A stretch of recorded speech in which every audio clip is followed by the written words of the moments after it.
The ache was a familiar tenant in Clara's ribs, a dull, constant pressure that had taken up residence 3 years, 2 months, and 11 days ago. It wasn't a sharp pain, not anymore. The initial agony had long since subsided into this chronic, livable thrum, a background hum to the symphony of her life. It was the price of admission for loving Maya. It was the cost of being her best friend, her confidant, her anchor, and nothing more. The ache flared now, a low burn behind her sternum, as she watched Maya pace the length of her small living room, a whirlwind of frustrated energy and the faint, sweet scent of vanilla and amber that clung to her like a second skin. "I just don't understand him, Clara," Maya said, her voice a fraying rope. She ran a hand through her hair, a cascade of dark silk that caught the lamplight and held it captive. "It's like we're speaking two completely different languages. I talk about wanting to connect, to really talk about our future, and he just buys me flowers. As if a bouquet of overpriced lilies can patch the Grand Canyon growing between us." Clara sat curled on her worn armchair, a mug of chamomile tea growing cold in her hands. She knew this script by heart. She was the supporting character in the drama of Maya and Liam, the one who provided the tea and the sympathetic nods. Her lines were always the same. "Have you told him that?" Exactly like that. The words felt like ash in her mouth. She was an expert cartographer of a relationship she desperately wished would shipwreck. Every piece of advice she gave felt like a betrayal of her own heart, a slow, methodical suicide of hope. 100 times Maya sighed, collapsing onto the sofa opposite Clara. The cushions sank beneath her, and she looked small for the first time all evening, the fire in her eyes banked to a soft, weary glow. It's like he hears the words, but doesn't understand the music. He thinks love is a checklist. Anniversary dinner? Check. Valentine's gift? Check. He's not a bad person, you know? He's kind, he's stable, he's just not. She trailed off, her gaze lost somewhere in the intricate patterns of the Persian rug between them. "Not what?" Clara prompted softly, her own heart a frantic bird beating against the cage of her ribs. "Not me." The thought was a dangerous spark in the tinderbox of her mind. She stamped it out viciously. Maya finally looked at her, her eyes the color of rich, dark coffee with flecks of gold, holding an ocean of confusion. "I don't know," she whispered, and the honesty in those 2 words was a knife twisting in that old, familiar ache. "That's the worst part. I don't even know what's missing. I just know that when I'm with him, I feel like I'm playing a role. The supportive girlfriend. The future wife. It's all performance. But when I'm here with you," she gestured vaguely at the cozy, cluttered room, at the mismatched furniture and shelves overflowing with books. "It's just easy. I don't have to perform. I can just be." The world tilted on its axis for a moment, a dizzying, hopeful lurch that stole Clara's breath. She gripped her mug tighter, the ceramic a cool, grounding weight against her trembling fingers. This was new territory. Maya had complained about Liam before, hundreds of times, but she had never drawn such a stark, direct comparison. She had never used the word easy to describe their time together in a way that felt so loaded, so heavy with unspoken meaning. Clara's mind raced, searching for the right, safe, platonic response. The supportive friend mask was her only shield. "Well, that's what friends are for, right?" Clara managed, her voice a little too bright, a little too brittle. The words tasted like a lie. Every fiber of her being screamed in protest. She wasn't just a friend. She was a silent, devoted lover. She was the keeper of 1,000 tiny, sacred memories. The way Maya's nose crinkled when she laughed, the specific shade of green her eyes turned in the sunlight, the feel of her hand brushing against hers in a crowded street. These were not the treasures of a friend. They were the hoarded gold of a dragon, useless and beautiful in its lonely cave. Maya's expression softened, a sad, gentle smile playing on her lips. "Yeah," she said, her voice laced with a wistfulness that Clara couldn't quite decipher. "You're the best friend a person could ask for, Clara." The words were meant as a comfort, a compliment. To Clara, They felt like a sentence, condemning her to this beautiful, agonizing prison for life. She offered a weak smile in return, a pale imitation of warmth. The conversation moved on, back to the safer ground of work and movies and shared jokes, but the shift had happened. A line had been crossed in the sand, and Clara could feel the tide of her own carefully managed emotions beginning to rise, threatening to pull her under. She watched Maya, animated and lovely even in her distress, and felt like a ghost in her own life, present but unseen. Her deepest truth a secret she was terrified would one day burn her alive. This stasis, this painful equilibrium, was her normal. She was the quiet harbor to Maya's magnificent, storm-tossed ship. Maya would sail out into the tumultuous seas of her relationship with Liam, and when the weather turned, she would always return to Clara's calm waters for repair and refuge. Clara had accepted this role because the alternative, a life without Maya in it at all, was unthinkable. It was a barren, colorless landscape she refused to even imagine. So she endured the ache, nurtured the secret garden of her love in the dark, and prayed for a strength she rarely felt she possessed. Tonight, however, the prayer felt thinner, the ache sharper. Maya's confession of feeling like she was playing a role had planted a seed of treacherous hope in the barren soil of her heart. It was a foolish, dangerous thing to nurture, but as she watched Maya's head finally droop with exhaustion, her dark lashes fanning against her cheeks, Clara couldn't help but water it with a silent, desperate tear. The call came 2 weeks later. It was late, well past midnight, and the rain was lashing against Clara's bedroom window in a furious, rhythmic assault. She was already drifting in that hazy space between wakefulness and sleep when her phone buzzed on the nightstand, a harsh, insistent vibration against the wood. Her heart leaped into her throat. No one called this late. Unless... Clara. Maya's voice was a choked, broken thing, distorted by a poor connection and the ragged sobs tearing through her. Instantly, Clara was wide awake, sitting bolt upright in bed. Maya? What's wrong? Where are you? It's over, she wept, the words barely intelligible. Liam and it's really over. We had a fight. A huge one. He said things. Her voice dissolved into another wave of guttural sobs, and the sound ripped through Clara, a physical blow. Where are you? Clara repeated, her own voice steady and calm, a practiced facade she'd perfected over years of being Maya's emergency contact. She was already swinging her legs out of bed, her mind a flurry of logistics. I'm in my car. I'm parked a block away from your apartment, Maya confessed, her voice small and childlike. I didn't want to just show up. Stay right there. I'm buzzing you in. Come up, Clara commanded, her tone leaving no room for argument. She ended the call and padded barefoot to the intercom, her heart a frantic drum against her ribs. This was different. This wasn't just a fight. The word over hung in the air, heavy and final.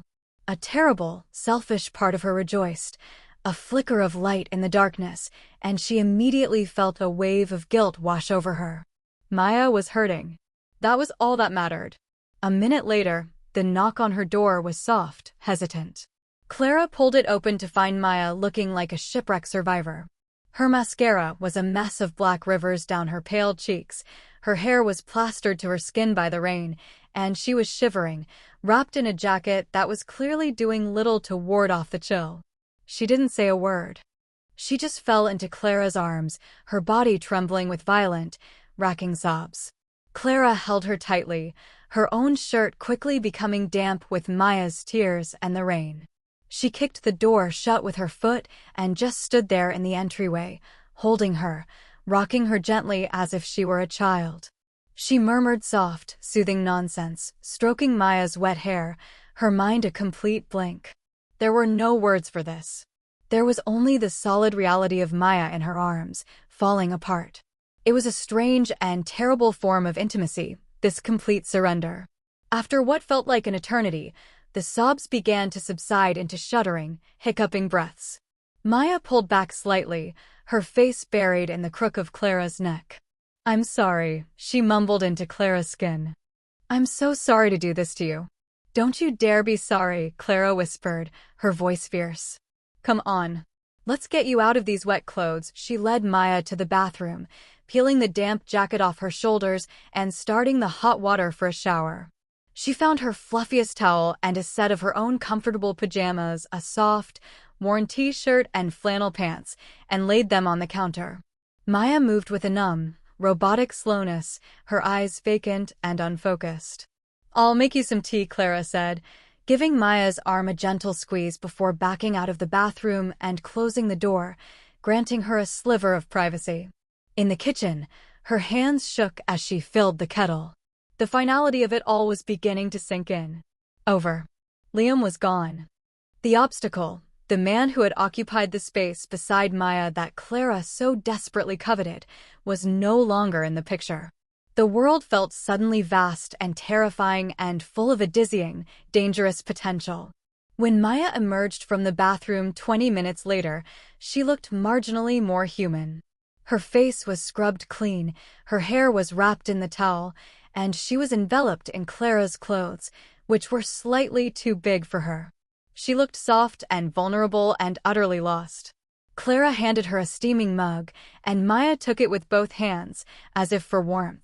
They sat on the sofa, not speaking for a long time. The only sounds were the ticking of the clock on the wall and the relentless drumming of the rain outside. The storm that had been raging inside Maya seemed to have found its echo in the weather. Finally, Maya spoke, her voice a raw, quiet rasp. He said I was emotionally distant, she said, staring into her mug. He said it was like loving a ghost. That I was physically there, but my heart was somewhere else entirely. And the worst part is, he's right. Clara's own heart gave a painful throb. A ghost. The same word she had used to describe herself. The irony was a bitter pill. Maya looked up, her eyes swimming with fresh tears. I didn't know how to tell him that the only times I feel real anymore are when I'm with you. The air crackled. The statement hung between them, shimmering and alive. It was too raw, too close to the truth that Clara kept locked away. She didn't know how to respond. Her throat was tight, her tongue a leaden weight in her mouth. Maya seemed to sense she'd gone too far, or perhaps she hadn't even realized the full weight of her own words. She shook her head, a small, jerky movement. I can't be alone tonight, Clara, she whispered, her voice breaking. I can't. The apartment, it's too quiet. It's too full of him. Her gaze flickered towards Clara's closed bedroom door. A desperate, terrified plea entered her eyes. Can I? She started, then stopped, biting her lip. This is going to sound crazy. But can I just stay here tonight? With you? In your bed? I don't want to be alone in the dark. This was the catalyst. This was the moment the earth gave way beneath Clara's feet.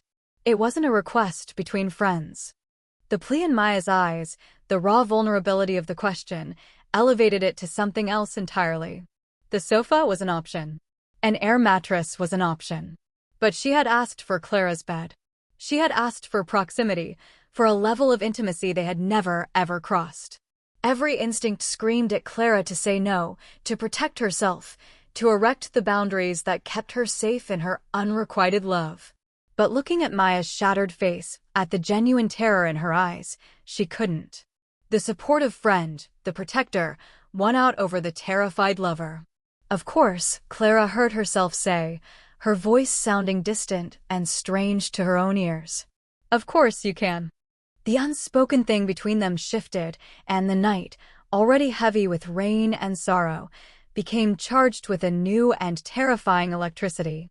Clara led Maya into her bedroom, into the sanctuary where she had dreamed of her for 1,000 nights and knew, with a certainty that was both thrilling and horrifying, that nothing would ever be the same again. The bedroom was small, a space that felt intimate even when Clara was in it alone. Now, with Maya standing hesitantly by the door, it seemed to shrink, the air growing thick and heavy. Clara busied herself, turning down the covers on her double bed, fluffing the pillows, avoiding Maya's gaze. Every mundane action felt monumental. She was acutely aware of Maya watching her, a silent, uncertain presence. I can take the couch, really, Maya offered, her voice barely a whisper. This is too much to ask. It's not, Clara replied, finally turning to face her. She tried for a reassuring smile, but it felt wobbly and thin. Get in. You need to sleep. Maya moved slowly, as if wading through deep water. She unwrapped the towel from her head, letting her damp, dark hair fall around her shoulders. The scent of Clara's shampoo, a simple, clean fragrance of green tea and cucumber, filled the space between them, a bizarrely intimate detail that made Clara's stomach clench. Maya slipped under the covers on the far side of the bed, pressing herself against the edge as if trying to take up as little space as possible. She lay on her back, her hands folded over her stomach, staring up at the ceiling. Clara walked around to her own side, her heart hammering a frantic rhythm against her ribs. She switched off the bedside lamp, plunging the room into a soft darkness, illuminated only by the faint glow of a street lamp filtering through the blinds. She slid into bed, the mattress dipping with her weight. The space between their bodies felt both like a vast, unbridgeable chasm and a dangerously small gap. She could feel the heat radiating from Maya's body, a tangible presence in the cool night air. For a long time, there was only silence, punctuated by the sound of their breathing and the ceaseless patter of the rain. Clara lay ramrod straight, her muscles coiled tight, every nerve ending screamingly aware of the woman beside her. This was a fantasy she had entertained in the lonely, secret hours of the night, a dream that was always hazy and soft-focused. The reality was a sharp, terrifying agony. It was heaven and it was hell, woven together so tightly she couldn't tell them apart. Clara. Maya's voice was a small, fragile sound in the darkness. Yeah. Clara's own voice was hoarse. Thank you, she whispered. I don't know what I would have done tonight. There's nothing to thank me for, Clara murmured, the words automatic. Another stretch of silence. Clara could hear the frantic beat of her own pulse in her ears. She prayed Maya couldn't. Can't you sleep? Maya asked softly. Not really, Clara admitted. Me neither. My mind won't shut up, Maya shifted, turning onto her side to face Clara. Clara couldn't see her expression clearly in the gloom, but she could feel the weight of her gaze. It just keeps replaying everything. Everything he said. Everything I said. Or didn't say.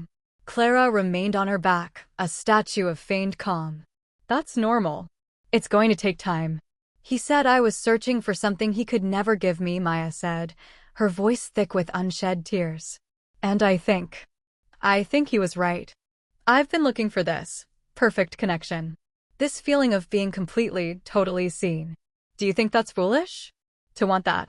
The question was a direct hit. It was everything Clara had ever wanted, everything she felt for Maya. A feeling of being completely, totally seen. How could she answer that without revealing the entire, catastrophic truth of her own heart? No, Clara said, her voice surprisingly steady. I don't think it's foolish at all. I think it's the only thing worth looking for. A soft, shaky breath escaped Maya. You always know the right thing to say, she shifted again, a small movement, but it brought her knee into contact with Clara's. It was a brief, accidental touch, but a jolt of pure electricity shot up Clara's leg, so intense it made her gasp. She instantly froze, terrified Maya had noticed. But Maya just sighed, a long, weary sound. I'm so tired of feeling lonely, Clara. Even when I was with him, I was so lonely. The confession hung in the small, dark space between them, a raw and vulnerable offering. Slowly, tentatively, Maya's body began to relax. The rigid line of her back softened. She curled in on herself and, in the process, her back came to rest against Clara's arm. The contact was featherlight, just the soft cotton of their shirts brushing, but it was enough. Clara's entire world narrowed to that single line of warmth. She didn't move. She didn't breathe. She just lay there, a living statue, while the woman she loved slept fitfully beside her, unknowingly resting against the source of a love so deep it threatened to drown them both. The next morning, Clara woke to the smell of coffee. For a disoriented moment, she thought she had dreamed the entire night. But then she saw the indentation on the pillow next to hers, and the memory of it all came rushing back, the rain, the tears, the charged silence in the dark. She sat up, her body stiff from a night of holding herself perfectly still. In the kitchen, Maya was standing by the counter, nursing a mug. She was wearing Clara's clothes from the night before, her hair a messy tumble around her shoulders. She looked exhausted, her eyes puffy and shadowed, but she was calm. The storm had passed, leaving a quiet, fragile landscape in its wake. "Morning," Maya said, her voice soft. "I made coffee. I hope you don't mind." "Of course not," Clara said, her voice still rough with sleep. She poured herself a mug, her movements slow and deliberate. The domesticity of the scene felt surreal. "How are you feeling?" Maya gave a humorless laugh. "Like I've been run over by a truck. But also a little bit like I can breathe for the first time in years." She looked at Clara over the rim of her mug, her expression unreadable. "I have to go back to the apartment today. To, pack. Do you want me to come with you?" Clara offered without hesitation. A wave of relief washed over Maya's face. "Would you?" "I don't think I can do it alone." And so the pattern of the next few weeks was set. Maya didn't move in, not officially, but she was a constant presence. She packed up her life with Liam in methodical, painful stages, bringing boxes back to her own now empty apartment, but she spent most of her evenings and many of her nights at Clara's. The sofa became her unofficial bed, a concession to a boundary that both of them seemed to understand was necessary, even if neither of them acknowledged why. Their nights fell into a new rhythm. They would eat takeout on the floor, surrounded by Clara's books, and talk for hours. The conversations were different now. Deeper. More dangerous. They orbited the gaping hole Liam had left in Maya's life, but they were really about something else entirely. One evening, curled at opposite ends of the sofa, a bowl of popcorn between them, Maya turned to her with a curious frown. "Do you ever feel like you're just playing a part in your own life?" Clara's heart stuttered. It was the same phrase Maya had used weeks ago about her relationship with Liam. "What do you mean?" she asked, her voice carefully neutral. "I don't know," Maya mused, picking up a piece of popcorn and studying it. "Like, with all the guys I've dated, it always felt like I was following a script. The one society writes for you. You meet a nice guy, you fall in love, you get married. I was doing all the steps, but it never felt authentic. It felt like I was trying to convince myself it was what I wanted." She finally looked at Clara, her gaze sharp and intense. "Have you ever felt that?" Clara thought of all the times she'd tried to date men, the awkward dinners, the fumbled kisses that felt like nothing, the profound sense of disconnect. She had always blamed herself, her own inadequacy. It was only when she'd allowed herself to admit her feelings for Maya that her past had clicked into focus. "Yes," Clara said, the word a quiet admission. "I have." Maya's eyes widened slightly, a flicker of surprise and recognition. She didn't press for more, but a new thread of understanding was woven into the fabric of their conversations.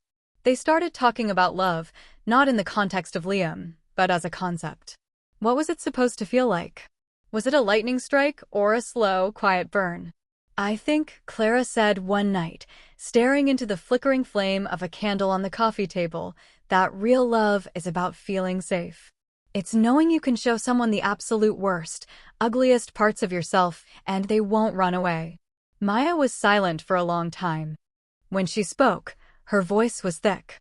"I've only ever felt that with one person." She didn't say Clara's name, but she didn't have to.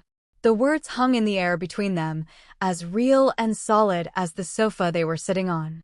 The physical intimacy escalated, too, but in increments so small they were almost deniable.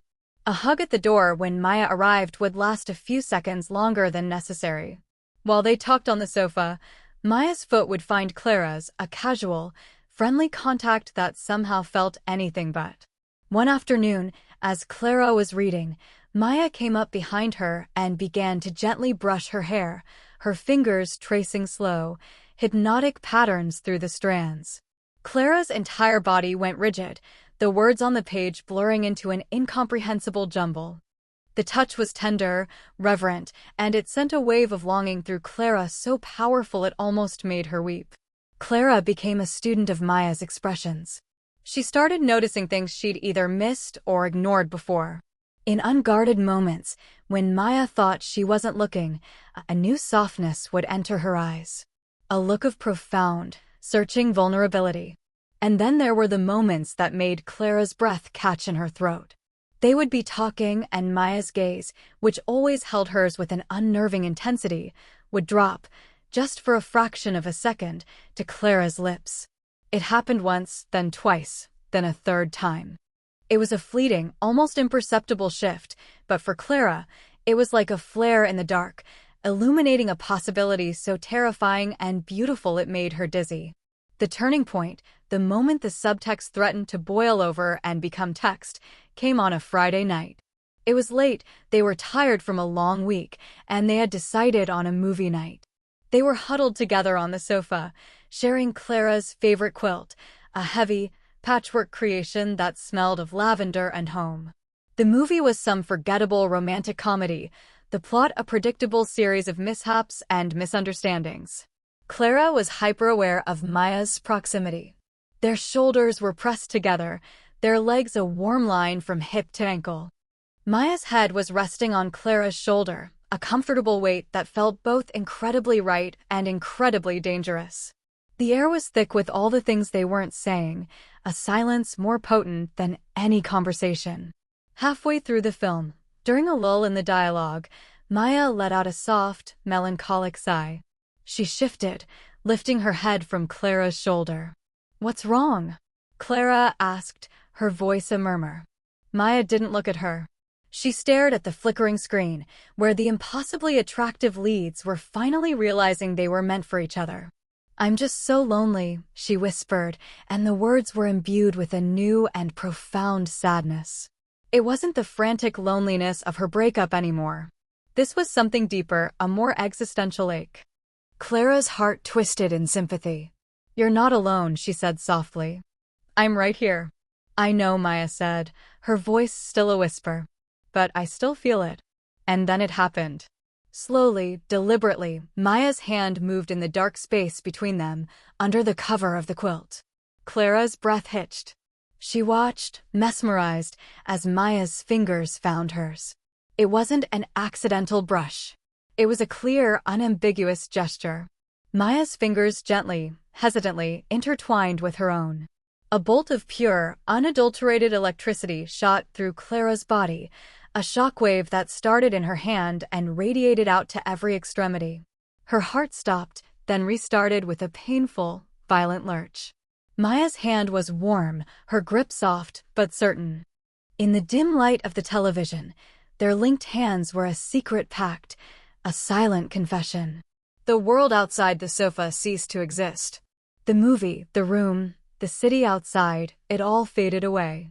There was only the feeling of Maya's skin against hers, the gentle pressure of her thumb stroking the back of Clara's hand, a slow, rhythmic caress that spoke a language Clara had been waiting her entire life to hear. She didn't pull away. She couldn't. She simply tightened her grip, a silent answer to a question that hadn't been asked. And in the shared darkness, under the weight of 1,000 unspoken words, a terrifying, beautiful bridge was built between them. The movie ended. The credits rolled, casting a pale, shifting light across their faces. Neither of them moved. Their hands were still intertwined under the quilt, a warm, secret anchor in the sudden silence of the room. The air was so thick with tension Clara felt she could barely draw a full breath. The simple act of holding Maya's hand had changed the very molecular structure of their friendship.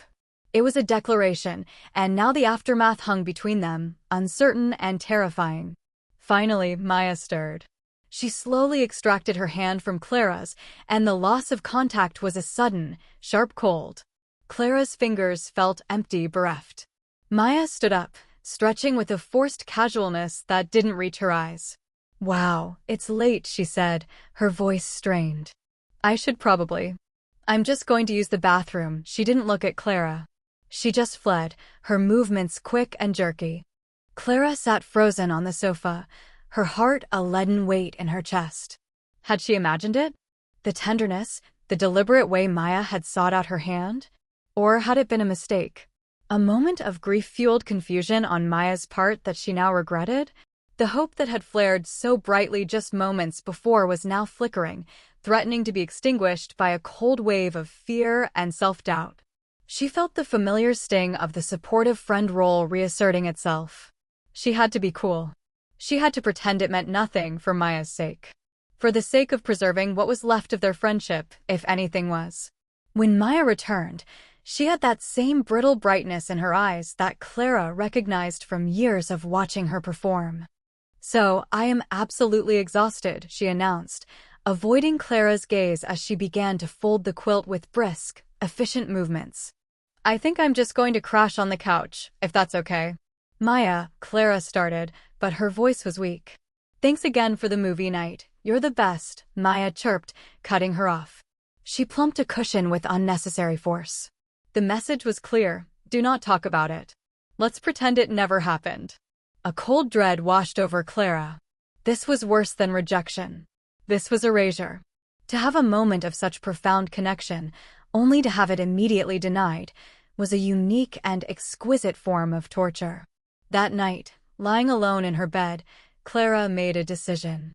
She couldn't do this anymore. She couldn't live on these scraps of hope, these moments of charged intimacy that were always followed by retreat and denial. It was destroying her. For her own sanity, for the survival of her own heart, she had to pull back. The next week was a careful, painful dance of avoidance. When Maya texted to ask about dinner, Clara said she had to work late. When Maya called, Clara let it go to voicemail, texting back hours later with a plausible excuse. She kept her replies brief, friendly but distant. She was building a wall, brick by painful brick, and she could feel Maya on the other side, confused and hurt. It was the hardest thing she had ever had to do. Every unanswered text felt like a betrayal, every missed call a small death. She felt like she was severing a limb to save her own life. The distance stretched for 4 days, then 5, then a full week. The silence from Maya became deafening. Clara's apartment, once a haven, now felt like a prison. It was too quiet. It was too empty.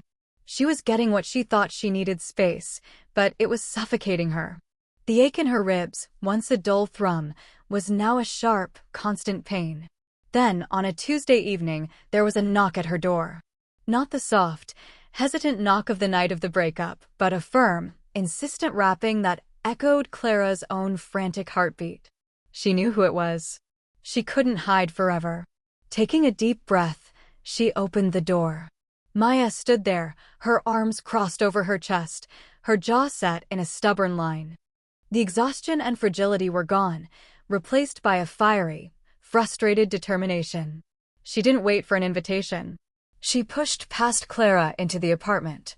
"Okay, that's it," Maya said, whirling around to face her. "You've been hiding from me for a week." "A whole week, Clara.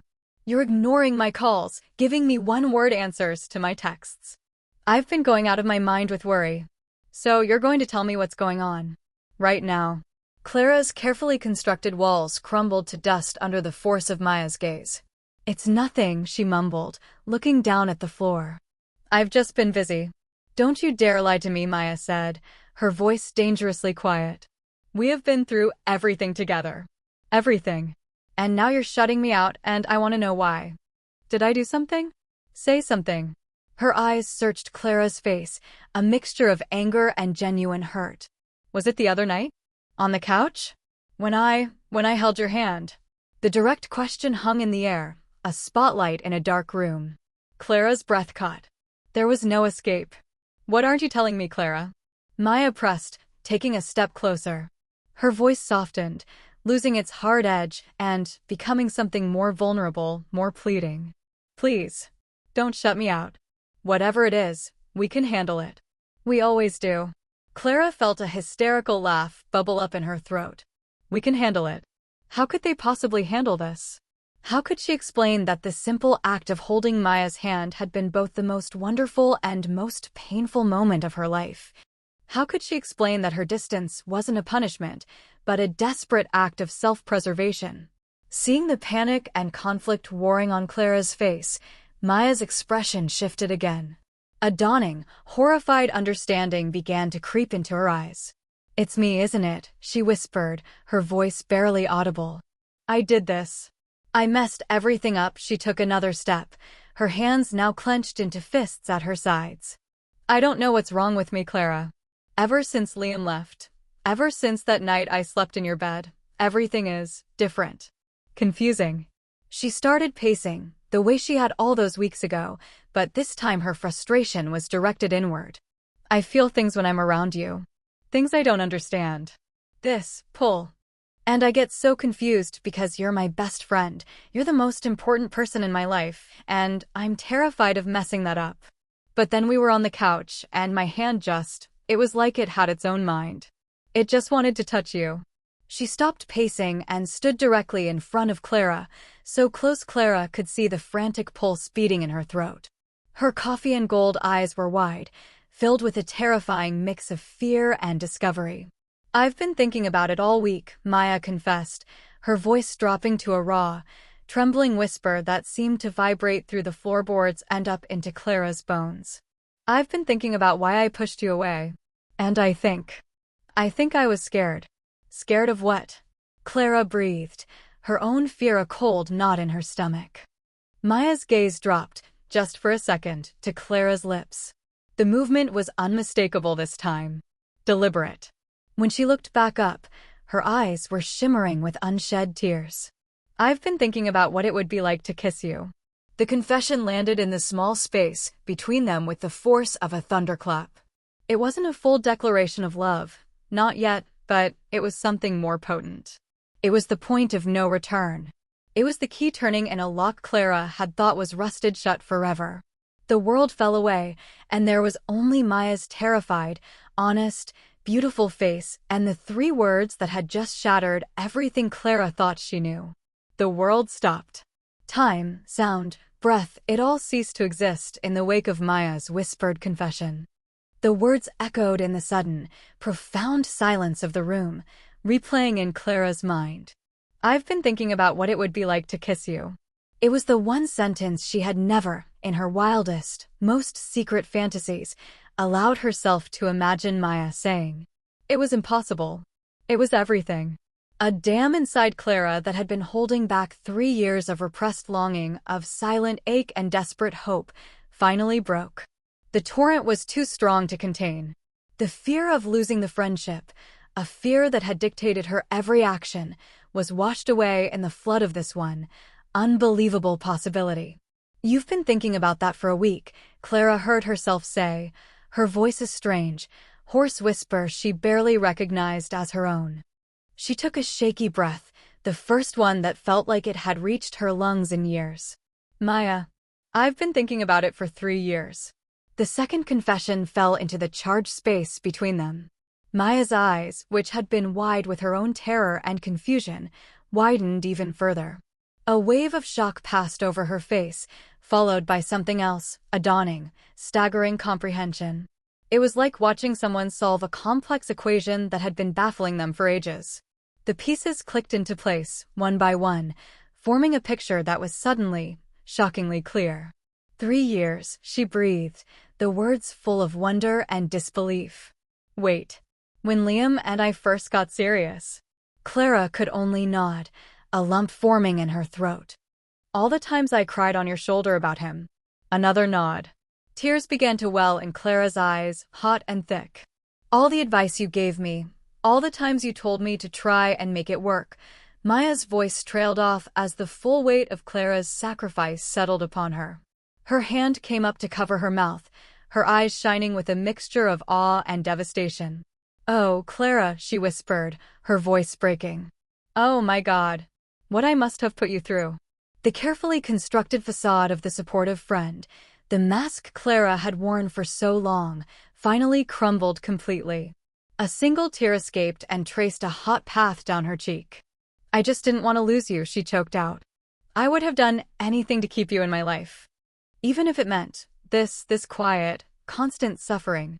Maya closed the small distance between them in a single step. Her hands came up to frame Clara's face, her thumbs gently stroking her cheeks, wiping away the tears. Her touch was electric, a jolt of pure, undiluted life. It wasn't the hesitant touch of before. This was certain. Grounding. "You idiot," Maya whispered, her own tears now falling freely. "You beautiful, selfless idiot. How could you ever lose me?" She looked deep into Clara's eyes, and in their depths, Clara saw everything she had been longing for: recognition, understanding, and a dawning, radiant love. "Don't you see? It was always you.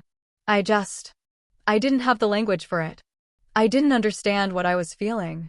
Her gaze flickered down to Clara's mouth again, and this time it stayed there.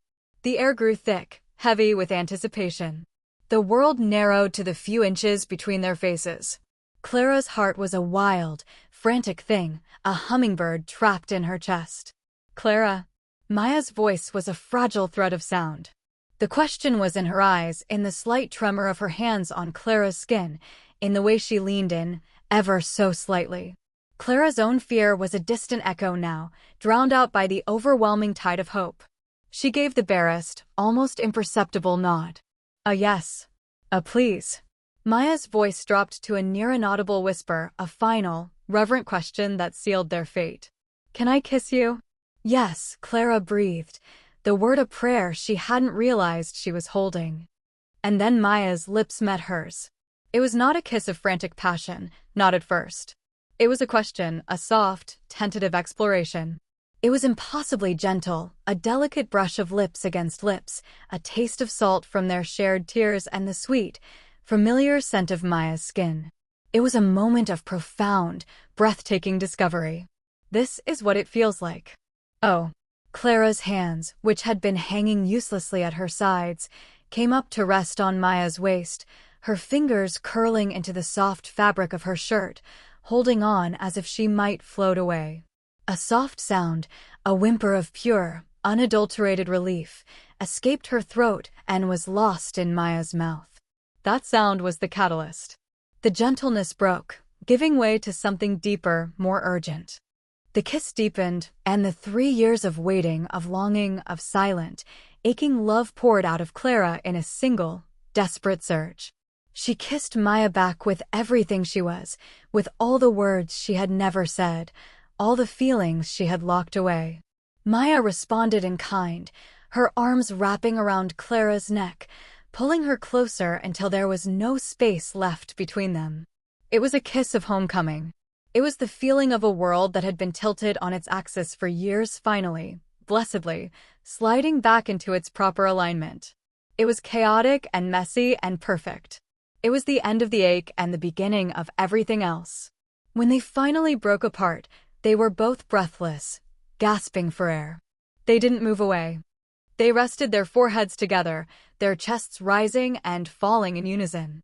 Clara's eyes were closed, but she could feel Maya's breath on her skin, could feel the steady, reassuring weight of her hands still cradling her face. "Wow," Maya whispered, her voice filled with a stunned, breathless wonder. She let out a shaky laugh that was half a sob. "Oh, Clara." Clara opened her eyes. Maya's were inches from hers, dark and luminous and so full of emotion that Clara felt she could drown in them. The confusion was gone, replaced by a look of such profound certainty that it took Clara's breath away all over again.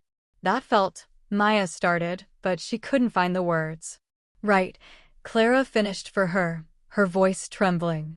"It felt right." "Yes," Maya breathed, a radiant, teary smile spreading across her face. "That's the word." "Right." She leaned in and pressed a second kiss to Clara's lips, this one soft and sure and full of promise. It was not a question this time. It was an answer. The initial, dizzying euphoria of the kiss slowly began to settle, replaced by the quiet, trembling dawn of a new reality. They were still standing in the middle of Clara's living room, wrapped in each other's arms, their foreheads pressed together. The world outside the circle of their embrace had not changed, but for them, every single thing was different. The ground beneath their feet, once solid and predictable, was now uncharted territory. A tremor ran through Maya's body, a slight shiver that Clara felt against her own. Maya pulled back just enough to look at her eyes wide with the dawning implications of what had just happened. I'm terrified, Maya whispered, and her honesty was a fresh wave of relief for Clara. There was no pretense, no retreat into a brittle facade. Just the raw, unvarnished truth. Clara let out a shaky breath she hadn't realized she was holding. Good, she replied, her voice still thick with emotion. Because I'm absolutely petrified. A small, watery laugh escaped Maya's lips. What are we doing, Clara? It wasn't a question of regret, but one of genuine, wide-eyed wonder. It was the question of two people standing at the edge of a cliff, holding hands, about to leap into the unknown. I have no idea, Clara admitted, and for the first time, not knowing felt like a freedom rather than a fear. Her hands slid from Maya's waist to find hers, her fingers lacing through Maya's with a sense of rightness that was bone deep. But whatever it is, we're doing it together. The word together settled between them, a promise and a prayer. They migrated to the sofa, sinking into the cushions, their bodies naturally gravitating towards each other until they were a tangle of limbs, their hands still firmly clasped. For a long while, they just sat in the quiet, processing the monumental shift that had occurred. It was Maya who broke the silence, her voice soft and contemplative. You know, she began, her gaze distant as she replayed the past few years in her mind, now through this new, clarifying lens. All that time with Liam. I was always searching for something. A feeling. And I kept thinking it was my fault I couldn't find it. That I was broken, or cold, or emotionally unavailable, just like he said. She turned her head to look at Clara, her expression one of dawning, painful revelation. But that wasn't it. The whole time, I was measuring him against you. I didn't even realize I was doing it. I was measuring every conversation against the way we talk. I was measuring every hug against the way you feel safe. I was measuring every relationship against what I had with you, and they all came up short. Her voice cracked on the last words. How did I not see it? You see it now, Clara said gently, squeezing her hand. That's what matters. The bitterness she might have once felt, the resentment for all the lost time, simply wasn't there. It had been washed away by the sheer, overwhelming relief of being seen, of being chosen. 3 years, Maya murmured again, shaking her head in disbelief. You loved me through all of that. You listened to me cry about a man you knew was wrong for me, a man who was standing in your way, and you just held me. You were the strongest person I have ever known. I don't feel strong, Clara confessed. Most of the time, I felt like a coward. No, Maya said fiercely, her grip on Clara's hand tightening. You were patient. You were protecting what was most important to you, us. Our friendship. Even if it meant you had to hurt, she brought Clara's hand to her lips, pressing a soft kiss to her knuckles. You don't have to hurt anymore. I'm not going to let you. The simple declaration was more powerful than any flowery prose. It was a vow. They talked for hours, recontextualizing their entire history. The night Maya slept in her bed, the way she'd felt a strange sense of peace even amidst her grief. The lingering hugs. The times her gaze had dropped to Clara's mouth, a subconscious urge she hadn't understood or acknowledged. It was all laid bare, every misunderstood signal now translated, every confusing moment now illuminated. So, what happens now? Clara asked finally, as the first pale light of dawn began to creep through the windows. The question was practical, tinged with the fear of real-world logistics. Now, Maya said, a new confidence in her voice. Now, I start living an honest life. She sat up straighter, her resolve hardening. I need to officially move my things out of the place I shared with Liam. I need to find my own apartment. And I need, she paused, turning to face Clara fully, her expression serious. I need to ask if you're willing to be patient with me for just a little while longer. While I figure out how to be a person who is worthy of the love you've been giving me all this time. Tears pricked Clara's eyes again. Maya, you've always been worthy. Let me try to be anyway, Maya insisted gently. She smiled, a real, genuine smile that reached her eyes and made them shine. We can take it one day at a time. No pressure. No expectations. Just this, she gestured to the space between them, the new, fragile, beautiful thing they had just created. We can just try this. Is that okay? "That's more than okay," Clara whispered, her heart so full it felt like it might burst. "That's perfect." They made a decision not with a grand proclamation, but with a quiet, shared understanding. They would figure it out together. The fear was still there, a low hum beneath the surface, but it was overshadowed by a brilliant, soaring hope.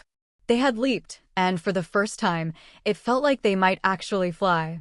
3 months later, the morning light slanted across the familiar walls of Clara's bedroom, but the landscape within it had been irrevocably altered. It smelled different, for one thing. Her simple green tea and cucumber scent was now permanently mingled with Maya's warm vanilla and amber, a fragrant testament to their shared space. A second toothbrush stood next to hers in the bathroom. A stack of Maya's favorite novels had colonized the bottom shelf of her nightstand. The apartment, once Clara's solitary sanctuary, had become their home. The transition had been smoother and more natural than either of them had dared to hope. Maya had moved out of her old apartment with a quiet efficiency, a final closing of a chapter. There had been one last, difficult conversation with Liam, which Maya had faced on her own.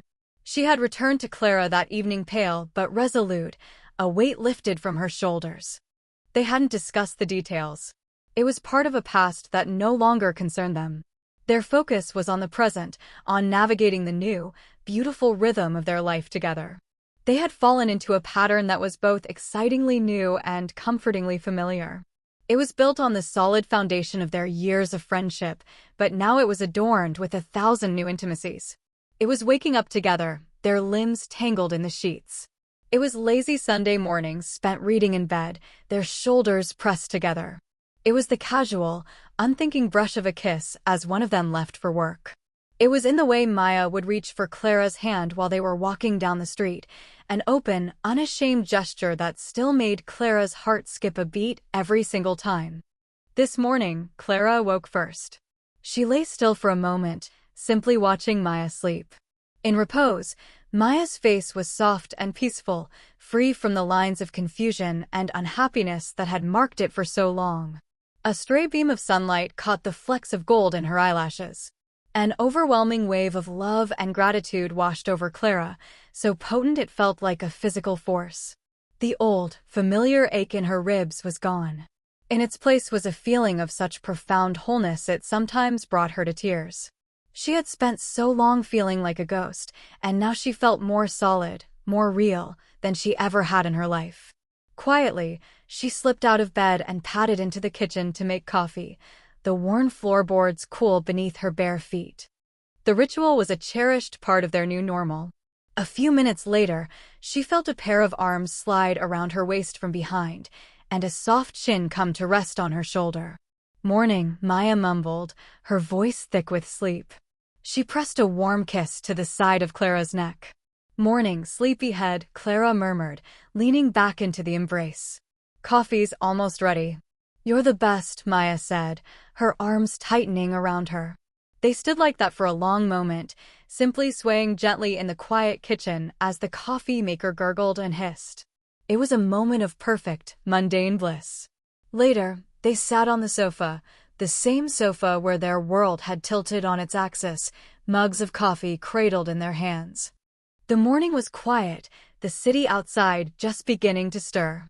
"I was thinking about something this morning," Maya said, her voice soft. She traced the rim of her mug with her thumb. "About that first night. The night after Liam and I broke up. When I asked to sleep in your bed." Clara's heart gave a gentle squeeze at the memory. "What about it?" "I was so lost and so broken," Maya recalled. "And I was so scared. But lying there, in the dark next to you, even though we didn't touch, even though nothing happened.